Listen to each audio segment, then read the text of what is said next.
Thanks everyone for joining us. Should be a brisk webinar today.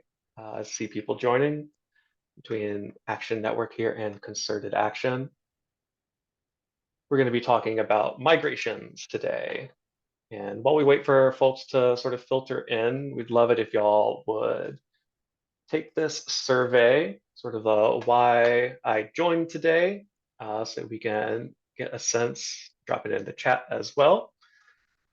Get a sense for some of the things you're interested in learning a little bit on our webinar today, as well as questions you may have. Of course, there will be plenty of time for Q&A at the end of this.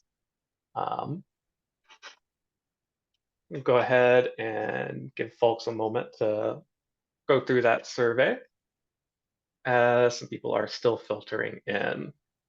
Also like to encourage everyone on our call today to download the new Action Network Migration Planning Guide. Just drop the link to that in the chat as well. And got some folks still coming in now, but yeah, feel free to go ahead and fill out this form. Just drop it here again, as well as to download that migration planning guide. And we'll get started in just one moment. Today we're going to be talking about migrations with myself, Evan Latt representing Action Network, and Christian Norton at Concerted Action. So while we wait for people to keep hopping on the webinar, feel free to go ahead and fill out that survey, download the migration planning guide. I know people are different types of learners, so if you prefer to read through the guide, that'll be really helpful as a reference document moving forward as well. Of course, we will be recording this, and this webinar will be available if you prefer to rewatch or re-listen to the webinar, as well as to people who may have RSVP'd but could not attend. All right. Looks like we've got a good group of people coming in. Just a reminder to those of you who are just joining, feel free to fill out that survey you see on your screen. And for the last time, I'm going to drop it here in the chat for those of you who just joined, as well as the Action Network Migration Guide as well. So feel free to go ahead and fill out that form, download the guide. Feel free to sort of sift through it as we go through, but I'm going to go ahead and get started with our webinar today. Like I said, it should be a pretty brisk webinar here on migration. Here with Concerted Action. My name is Evan Latt. I'm a Senior Partner Success Specialist here at Action Network. I've been here for a little over 2 years, about 2.5 years, working on helping our partners make the transition over to Action Network and figure out how best to use the tool set. I'm really excited to be here with Christian Norton, who is a really great partner with Action Network. The Concerted Action team have been so great to work with. And are truly experts at Action Network and migration. They're the people that we've called upon for some of our biggest and most complex migrations. So Christian, really excited to have you here to talk through migration with everyone who's joined us today. Well, thank you. Very excited to be here. Yes, I'm Christian Norton with Concerted Action, and I love migrations, actually. I know that's a crazy thing for people to say, but I've done a lot of migrations over the years from a lot of different tool sets. I really enjoy it. I think it's a great opportunity to learn about different organizations and the way that they run their programs. I think as somebody who's migrated their own organization, it's a great way to learn about the way you're doing things and look for new opportunities and new best practices. So I'm really excited to be here today to talk to you about this. Yeah, like Evan said, we've got a little bit of a presentation here, but I really want to make sure that this is interactive for folks. So please, at any point, ask your questions. We're going to make sure we leave a lot of time at the end to answer any of those questions. But I may just pause right where I am and answer a good question if it comes along. So please, let's make this useful for everybody. So ask your questions as we go along. Yeah, so I'm Christian Norton. My firm is Concerted Action. Just a little background on us. We are technologists and we're also organizers. So my team kind of lives at the intersection of digital organizing and digital organizing technology. We really have a focus on economic justice, but that means to us that sometimes we're working with our clients, which are nonprofits and progressive justice organizations, unions. Sometimes we're helping them run their program, whether it's an email program, social media ads, things like that. And sometimes we're here to support the technology. Sometimes we're here to help those organizations leverage tools like Action Network and Action Builder really to the best of their ability and get the most out of these platforms. I've also done just a ton of migrations, including some of the largest migrations to the toolset. So that's what we're here to talk about today is migrations. So rough agenda for today's webinar. I'm going to go over some general best practices. These are the things that I have learned over the many years and many migrations that I think are good to know, good to keep in mind as you're doing a migration. I'm also going to talk about capacity considerations. When you are considering a migration, what do you need to think about whether you want to do it yourself or ask for help? And then we're also going to talk about some examples. We're going to talk about some of the big migrations that Evan and I and others at Action Network have done over the years. Then, like I said, we're going to have a huge section for question and answer at the end. So make sure you get those questions in. Yeah, great. All right. General best practices. All right. So I'm going to kind of assume today that folks are at the process where they've either decided to migrate to Action Network or they are just on the cusp of starting that migration. But I'm not going to go into why you should migrate to Action Network. I'm going to assume you've already made that smart decision and you're here to learn how to actually make that migration happen. So a couple things I want you to start thinking about as you get into a migration. One is you want to learn Action Network a little bit, right? So Action Network is a little bit different from, basically other CRMs and advocacy tool sets out there, as they all are. And there's going to be some things about Action Network that are a little different from whatever technology platform you're coming from. So I think it's going to be helpful to take some time to learn a little about Action Network from the beginning, attend some of the webinars that the folks at Action Network offer a lot, read some of the help desk, but some things in particular that you should know about. There's some common lingo changes that people that are moving from other platforms will take a minute to learn. So, Action Network has some really core concepts around tags. Tags is the main way that people are bucketed together in your universe. So that's an important concept, is tags. That is a very different concept than groups, for example. And group in an Action Network is your organization. Your organization is your group. But the way you kind of lump your supporters and your members together, that's going to be with tags. So learn a little bit about that before you jump in, so you have a little bit of context of how the tool works. You want to take a few minutes to understand the difference between questions and custom fields. That may be a little bit different from whatever tool set you're using in the past. So take a moment to learn about that. It's going to help you as you get the migration underway. Check out wrappers and embeds.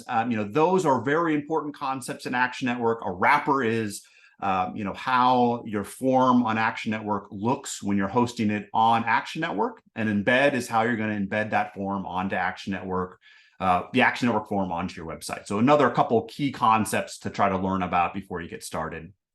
Finally, take a few minutes to learn about lists. What's a list? What's a query? What's a report? Learn about how that works. It may be a little different from whatever CRM that you're migrating from. So those are some hints for you to get started. Another good piece of advice that I've learned over the years, I think it's really important for you to be making all of your decisions about your data and about your migration before you do any of the actual work. I think it's best to not try to make decisions on the fly, not try to migrate some supporters and then change your mind and migrate custom fields or some other supporters. As much as possible, take the time before you start to make all your decisions about what data is going to move, what custom fields, what groups and tags you're going to set up. Try to work through all of those questions before you even migrate your first bit of information, before you migrate your first suborder over, because you're going to changes you make, decisions you make along the way are going to affect other decisions you make. And the more you can make all of those decisions, first of all, it's going to make sure that you don't have to change your mind and redo work or wipe stuff and start over.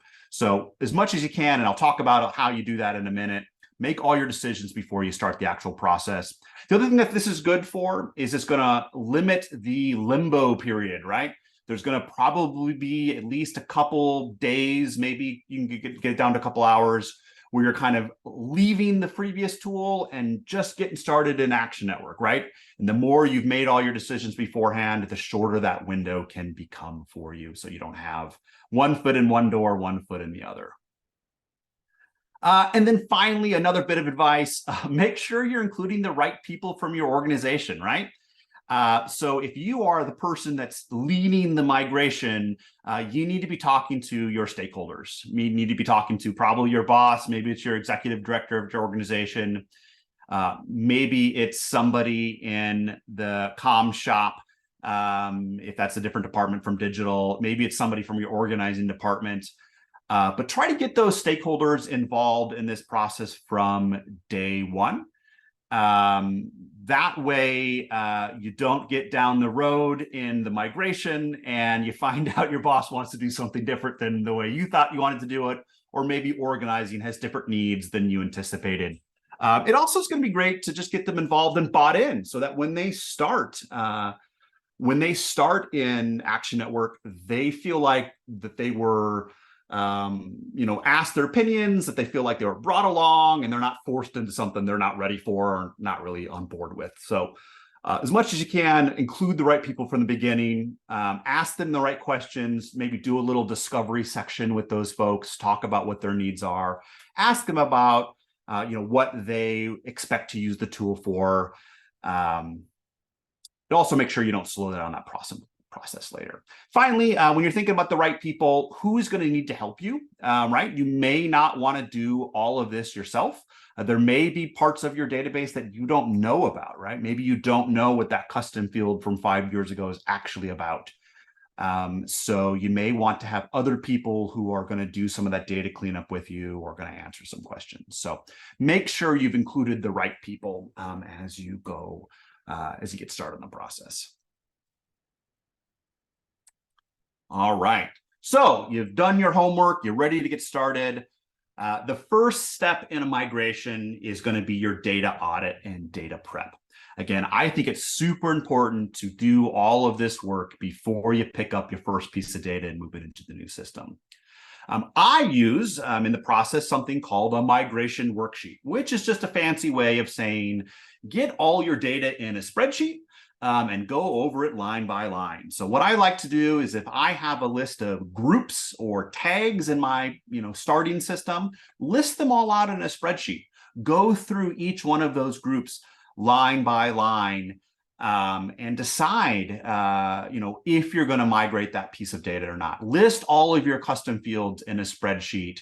And then use that migration worksheet to ask the question. So if you have a list of 50 custom fields, you may find out that you yourself only understand what a handful of those are. And then you're going to know you're going to need to talk to those other people in the organization to figure out what that data is and migrate it. But the great thing about a migration worksheet is it allows you to make all your decisions, do all your discovery in a very clean and organized fashion. It's a place to review your data with other folks.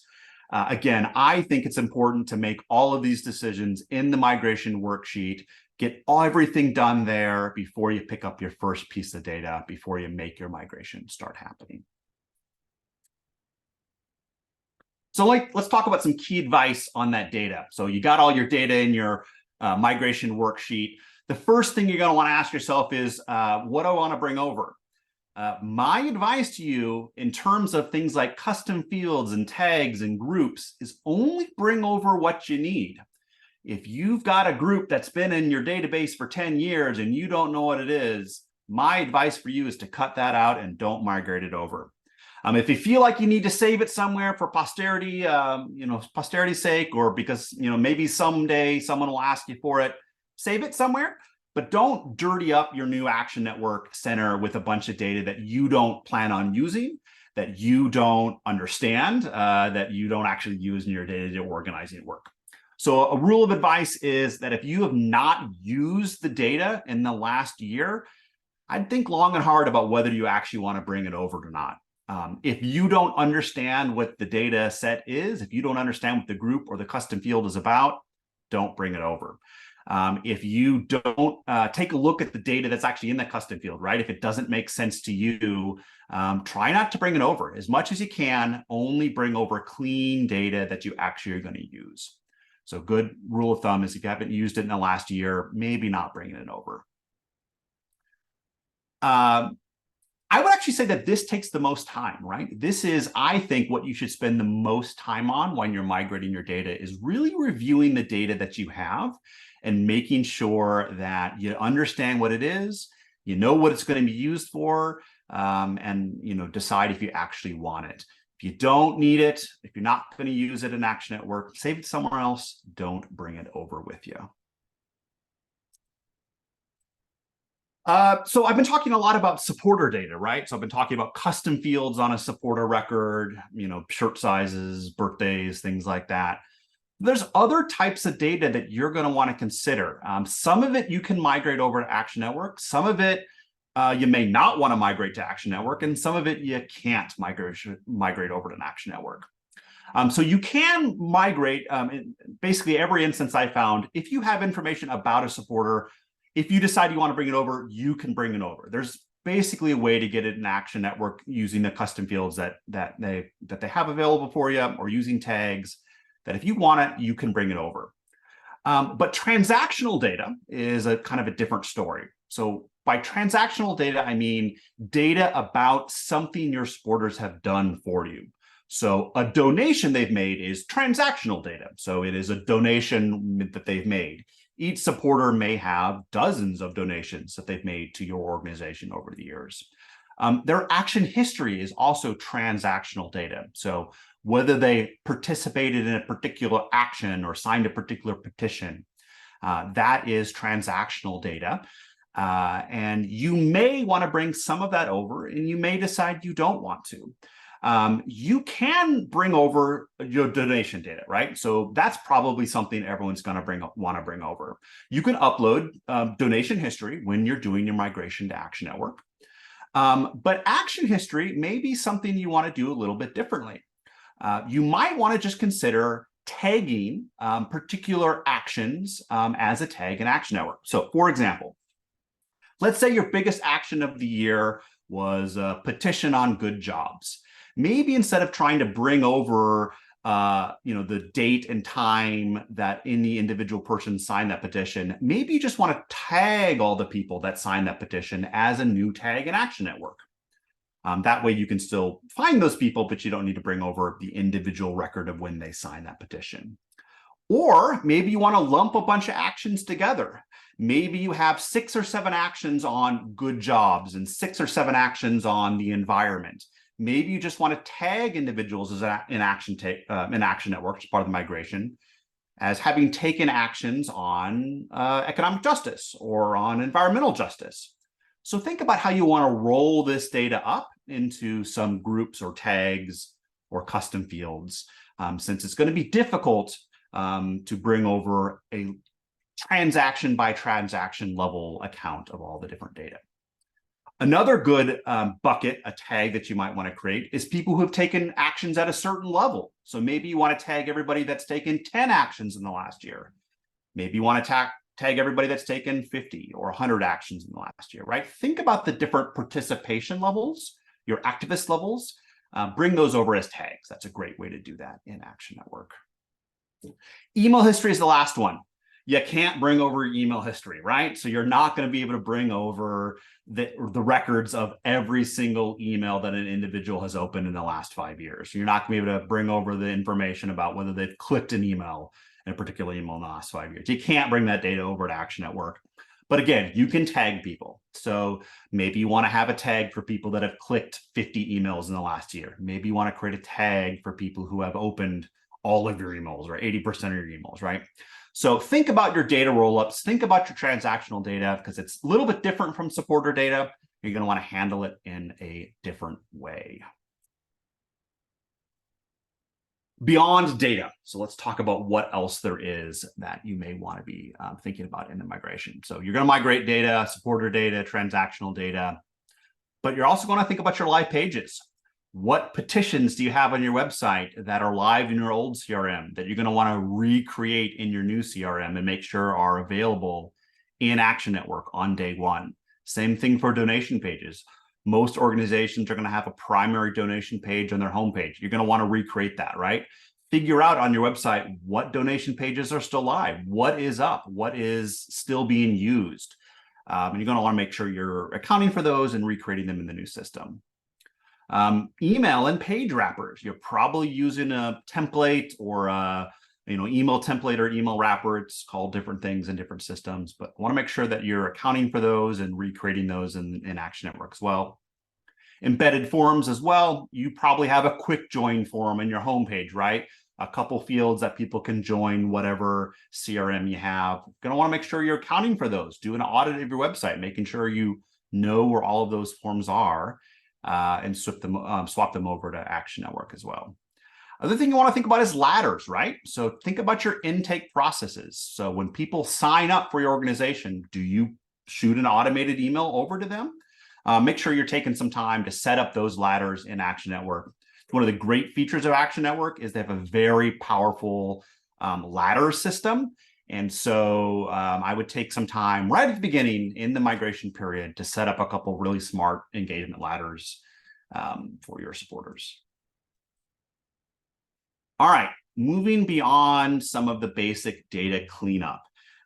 Sunsetting. I want to talk a little bit what I mean about sunsetting. So obviously you don't want to bring over data that you don't understand, but there may be some supporters you don't want to bring over either. Now, I'm not saying that you want to delete part of your list. That's not what I'm saying.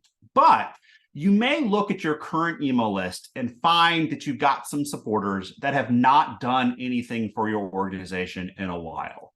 Maybe they haven't opened an email in the last year. Maybe they haven't taken an action, donated, or clicked an email in the last year. You may not want to bring those over as subscribed supporters in Action Network, right? A migration is a great opportunity to cut out the dead weight on your list. A couple reasons for that. One is that when you start an Action Network, you'll have a clean data set, and you're not going to be sending emails to a bunch of people that are not going to open it, because that's one of the ways you get flagged as a spammer, right? Is you email people that don't want to hear from you.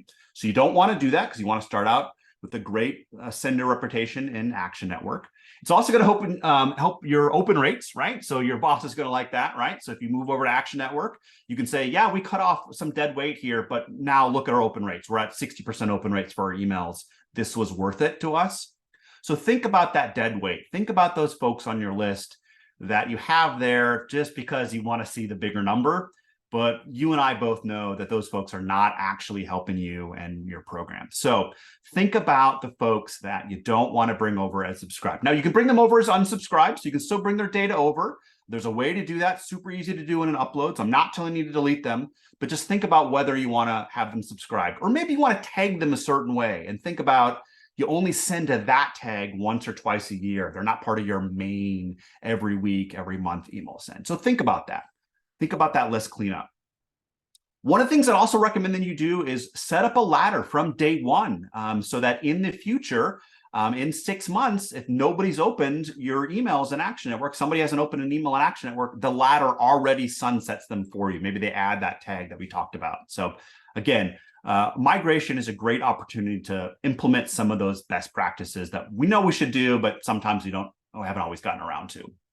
Also, make sure you're looking for duplicates. Dedupe your list before you move it over. Action Network is going to dedupe for you based on email address, but there may be other deduplication you want to do if you have multiple email addresses, multiple email fields, primary and secondary email in your previous system. you may want to dedupe on that. Don't bring over junk data. So if you've got a bunch of junk data that you know are not real lists, not real supporters, don't bring that over. And again, make sure you have that sunsetting policy from day one. Just some best practices. Now's the time to get rid of that dead weight. So happy to talk more about that as well, and how to do reclamation project if you want to talk about that. So, all right. And one final thing before you do your migration, before you pick up any of that data, is train your staff. Maybe that's you. Maybe you're the only one that's going to be in there. So make sure you've gone on an Action Network training. If you're working with me, if I'm helping you with the migration, I'm going to train you, right? I'll do an individual training for you, or someone on my team will. But make sure you've done your trainings before you get into Action, before you do that migration. If you have other folks on your team that are going to use Action Network, make sure that they've done trainings as well. Because my recommendation is you want to make sure that they're trained before they get in there, because you don't want them to accidentally mess something up, right? You want them to know and be confident they understand the tool before you let them and cut them loose in Action Network. So make sure you train all your staff and make sure that they have access to their accounts. You don't want somebody to come in on the Monday after the migration and realize that they can't send out the email because they don't actually have their account, or they don't know how to use the system. So make sure you train your staff. So if you've done all those things, you've looked at your supported data, you've looked at your transactional data, you trained your staff, you trained yourself, you've implemented a sunsetting policy, you've finished your migration worksheet, you've done all your homework, then it's time to move your data. So this is the point where you can actually say to yourself, I've made all my decisions. There should be no questions at this point, right? If you've done this the way I'd recommend, that means on a Monday, you can say, all right, I'm ready to go. And you should be able to do the entire migration without having to stop and ask yourself any questions, because you've thought through all of those questions and you've done your homework ahead of time. I think in my experience, folks that don't do this are the ones that have some problems when they actually go to migrate it. Or they find, oh, shoot, I have an important question that I haven't asked. I can't actually do the migration today. Which is going to be embarrassing if it's something that could have been avoided. So again, do all of your homework before you start the migration. And then you should be able to do the migration within a day or two, right? So if you've done all your homework, the actual picking up of the data and moving it over, that can take you as little as a couple hours, or big data sets can even take, can be done in like a weekend, right? Even some of the biggest data sets I've ever moved, the actual moving of the data itself doesn't take that long if you've done your homework ahead of time. So again, if you got more supporters, might be a little bit longer, but me personally, I like to do data migrations over the weekend, right? So that's what I like to do. And I can do almost any migration, the actual data move over one weekend, assuming I've done my homework ahead of time. So finally, think about capacity. I've been saying this a little bit already. Have the capacity conversations.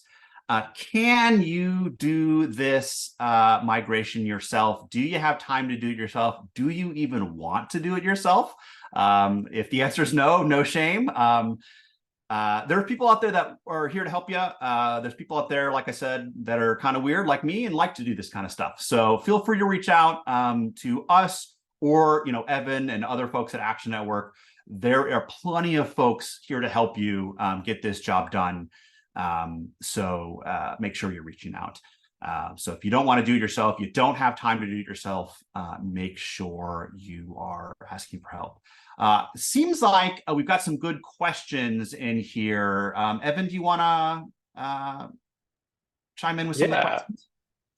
Yeah, I think we've got a few good questions here. Again, if you have questions, feel free to drop them in the Q&A section of the webinar for it. First question comes from Michelle, who's asking, what if it's too late and you have a mix of old contacts from a previous platform, like MailChimp, that was done hastily, and you're getting new stuff and updates on both platforms? Yeah, well, that's a tough situation to be in. Sometimes this is called a delta import, right? So what I would try to do, if you're in this situation right now, so you got data going into your old system and you got data going into your new system. So what I would do in that situation is do everything you can to turn off the input points to the old system. So if there's old forms out there, that's your first step. Get rid of all of those old forms or any place that data is still going into the old system. Try to turn off all those entry points right away. And then switch them over to Action Network, right? So then switch them over to Action Network. Don't touch any of your data. Turn off the old forms. Set up the new forms in Action Network and swap those out on your website, right? And then once you've done that, hopefully you can at that point notice that no new data is going to your old system and new data is only going into Action Network. At that point, do a Delta import, which means that go to your old system, and export the people that you think have joined since your last migration, or folks that have updated their records since you did the initial migration. So two important things to look for there is make sure you don't miss anybody. So if there's new signups in the old system, those are important people to find. Make sure you find those people and re-import them to Action Network.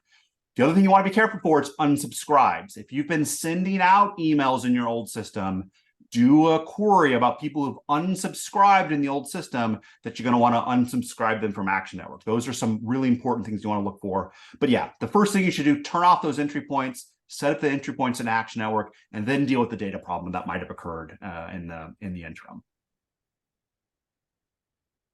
Cool. We also have a question, which I think is a very, very good one of what would you say is a recommended timeline for all of the work prior to an actual migration? Yeah, people ask me this a lot. And the honest answer that I have for you is that how much of your time do you want to dedicate to this, right? So if you want to just pound it out and get it done, really, you could get this done in a week, right? I've actually migrated big organizations in shockingly short periods of time. But that means you're going to need to spend your time to do that. So if you are a small organization, if you've got a couple thousand records, you can get this done in a couple days, right? And that's not going to, you're not going to sweat it. A small organization with a couple thousand records, with not too many action custom fields, not too many groups, you can get it done with a couple days. If you're a medium or large organization, the question is not really how long it's going to take you, but it's how much of time can you dedicate in that time frame to doing this? Do you want to spend a full day and just knock it out and knock out your migration worksheet, get all your answers done, and then move it? Or do you want to take a little bit more time? So I know that's not a helpful answer, but if I had to give a rough estimate of folks that want to have a fast pace, if you want to go quickly, but you don't want to be insane, you don't want to, do, breakneck pace, give yourself a month. If you want to go a little bit slower, you want to be leisurely about it. If you've got more folks that you want to, weigh in on the process, give yourself a couple months. But that said, you can get this done in a week or less if you really want to get it done. But now, hopefully that's helpful. It depends is the answer, unfortunately. So, as with most answers, it usually depends on your specific situation. Next question is, does migrating require an IP/domain warm-up period for deliverability? That kind of depends too. Evan, do you want to take this one? You're probably in a better position to answer this. Totally, yeah. So for Action Network, we do use shared IPs, so you don't necessarily need to have a warm-up period for your deliverability. However, if you did want to have a specific IP for your group specifically, you would want to go through a domain warm-up period for that, and we could definitely help you out with that. That'd be something you could reach out to our support team at support@actionnetwork.org for more information about that. I also have one from Daquan here about examples or recommendations for shared data standards and naming convention guides to keep data consistent throughout Action Network amongst multiple staff using the CRM. I think that's another sort of depends on your organization, really depends on how y'all think about data. I know, Christian, you've set up a number of different situations for different naming conventions. Are there any in particular that you like? I mean, that is a good question. I think first, make sure it's something you're actually going to use. So make sure it's not overly complicated and that everyone can understand it and can actually commit to it, because the best naming convention, if people aren't going to use it, it's not any good.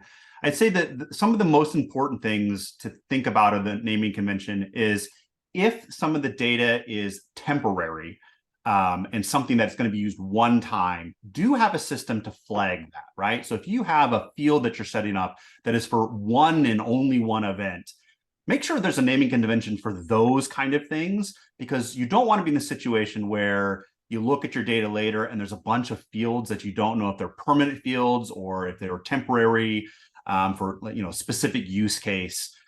So think about whether it's a permanent field or a temporary field. Um, yeah, I think I don't have a great example. That's a good question. I don't think I have a standard I've used for different organizations. Evan, do you have a standard that you've used for folks when you've helped them out? Yeah, I mean, it really depends again on the organization, and it depends on sort of a case by case. I think your note about having especially a flag for a one-off is super important, to make sure that you don't accidentally start, like if it's for a one-off, it should be used for a one-off and not repeatedly. Some people will do sort of dates for specific types of tags. This is a either specific date and month and year, or just a year for the types of actions that people are taking or tagging, to make sure you're keeping that fresh and updated. But really, I think, Christian, your point that it should be something that everyone on your staff understands, and that's going to be different based on the staff. So that's another way to bring in the stakeholders who are going to be using Action Network, to have those conversations in advance of Action Network going up. And then once you have staff turnover, making sure that you have a good training regimen in place, to make sure that that sort of legacy data is saved and keeps moving forward. We do have another here in the Q&A spot, just sort of a testimonial from one of our newer partners that Christian, you and I both worked with, Keith Maddox from Treat, California, who's been working with both of us for migrating their data across Action Network and Action Builder for data fundraising and events and reporting. So thanks for that, Keith, for dropping in on that. And Christian, would you like to talk a little bit about sort of how that migration has run? Yeah, so Treat California, a great organization in California working on a ballot initiative. This is an organization that we move quickly, right? So you asked that question a moment ago. We Treat California wanted to get up and move in a week, right? And we did that. They had thousands of supporters, not millions, so that does matter, right? But I took a look at their data. They were in HubSpot before. We just decided to get it done, right? And so we did a quick version, made sure that folks at the organization were going to be available to answer the questions that I needed to get answered, and we got it done in a week, right? That was both Action Network and Action Builder. So you can move very quickly, and right, especially in this case, they were using HubSpot before, which Action Network's got way more powerful tools for the kind of organizing they wanted to get done. So I think they've really enjoyed being on Action Network, and it's been great helping them out with that. All right, let's move through some of these other questions here. We do have a couple questions here. I think, if it's possible, to share sort of an example of what a migration spreadsheet might look like, that would be super interesting, or just to sort of go a little bit more in depth on that, Christian, as well as maybe sort of the issue of having duplicate fields or tags for the same thing, and how you might go about that data cleanup and data rollup. Yeah. So the data cleanup question is an interesting one, and it's definitely something I've done before, and it speaks to that naming convention, right?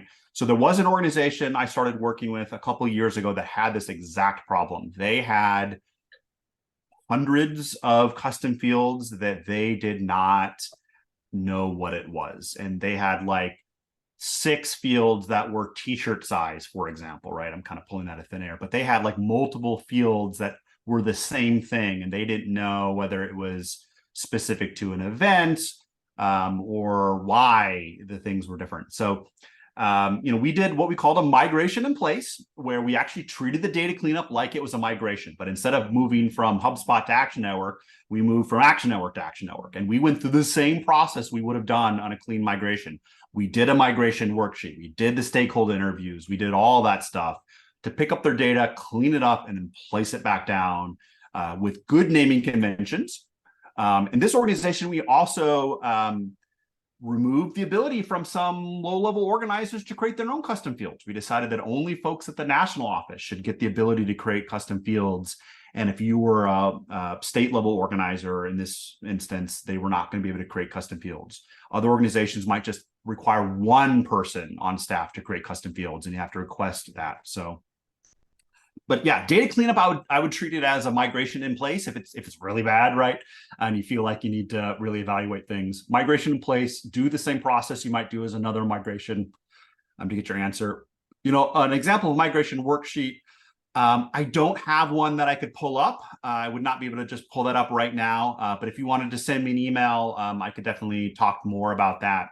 And just folks can always feel free to email me as well. It's christian@concertedaction.consulting. Our website is concertedaction.consulting. I got my phone there on the screen too. Reach out to me. I'm happy to share some of that. I can't pull it up right now, but I'm happy to talk more about that kind of stuff. So. Yeah, and I'm glad you also touched on sort of the administrator permissions that are available in Action Network. There is, if you have sort of a larger staff that's going to be using Action Network, you can lock down some of those permissions to make sure that you aren't creating additional tags or custom fields and that people use what's already in the system, which I think is going to be really helpful for maintaining your data. Across networks as well, if you're running sort of we have the two sort of setups on Action Network, the individual group and then the network setup, which has sort of a federated structure with the parent and child groups. During networks, you can also sort of set it so that child groups will have to use the custom fields or tags or questions from the top level parent group. So there are a bunch of ways built into Action Network as well that you can continue to clean up some of that data. I also see, just real quick, you had the question about welcome email. I encourage you to search the help docs on ladders. That's where you would do that. Ladders are rad. I love ladders. And if we weren't focusing on migration, I would only be talking about ladders today. So definitely make sure you check those out. Daquan has a little bit of a follow-up about sort of suggestions on when it's best to use tags versus questions versus custom fields when considering a large data migration. I think that's sort of a really crucial question a lot of people have when they, tags and questions and custom fields being sort of the buckets that you can put data into. How do you decide which data goes into which buckets? Yeah, it's a really good question. And this is one of those things that the lingo that Action Network uses may be a little bit different from the way your previous CRM describes this, right? So this is one of those things that folks may take a minute to kind of understand the way it's done. So tags I really do think of it as a bucket, right? You put people or you put a bucket of people, you put a tag on that bucket. So you just kind of define a group. Group's not the right word because group means something else, but you define a universe of people and you tag them. And so a tag might be cares about environment, or a tag might be super openers or something like that. A question is something that you'll present to the user on a form. So a question is something that you literally are asking your supporters when you create an event form or a sign-up form or a survey. So if you took my survey at the beginning here, some of those were questions, right? So you saw that survey we did at the beginning. Those were questions. A custom field could be the answer of a question that you've posed on a form, or it could be a back-end only field where that stores data. So a custom field really is a column in a spreadsheet, right? That's what a custom field is, where a tag is a group of people. So maybe a tag would be a spreadsheet if you want to think about spreadsheets. So a tag is what sometimes is called a group in other things. A tag is a section of people. Questions are what you ask people on a form. Custom fields are where you store data. They could be tied to a question or they could not be tied to a question. Hope that answers that. Awesome. Thanks, Christian. Real quick for these last couple questions here, as we look towards hitting up on time on this webinar, For Madison, the question about the difference between Action Network and Action Builder, how they work together, and what are the benefits of using both. I would love to field that in sort of a longer conversation than we have here. They are very different, but very complementary tool sets. I think of Action Network as one-to-many and Action Builder as one-on-one communication, sort of the extremely mile-high view of how those work together. Definitely reach out to us, join at actionnetwork.org for more information. We get happy to connect about that as well.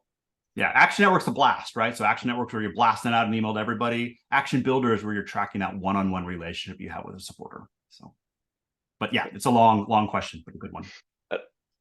And then finally, how to download everything. In Action Network, that would be through exports. You can search the help docs for exports and figure out how to build a report for what you need to download from. And again, we do have the migration planning guide that we would encourage y'all to go ahead and download. And I'll drop that in the chat real quick. Feel free to download that. That goes through all of the steps of migration planning. And if you have any further questions about it, feel free to reach out based off of the information in there. But that brings us to the end of our time here, just about. Christian, thank you so much for taking some time to share your expertise on everything migration with us today. Happy to. I hope this was helpful for folks. Yeah, if you have any more questions, feel free to reach out to me. It's concertedaction.consulting, Christian@concertedaction.consulting. Yeah, happy to talk to you more about this. Thanks everybody for listening. I hope it was very helpful. Thanks all for the great questions. Yeah, thank you so much, everyone. And remember, migrations may seem intimidating at first, but if all of these other organizations can do it, you can too. So it is not as scary as it may seem. And people like Christian are here to help you make sure that you have the best possible migration experience. So thank you everyone for participating. We are going to have the recording of this that will go out to all of the RSVPs. So feel free to rewatch your favorite highlights of this migration training and clip them and share them with your staff. But other than that, we're going to go ahead and log off. Make sure you download that migration planning guide, and we'll talk to everyone very soon. Thanks, everybody.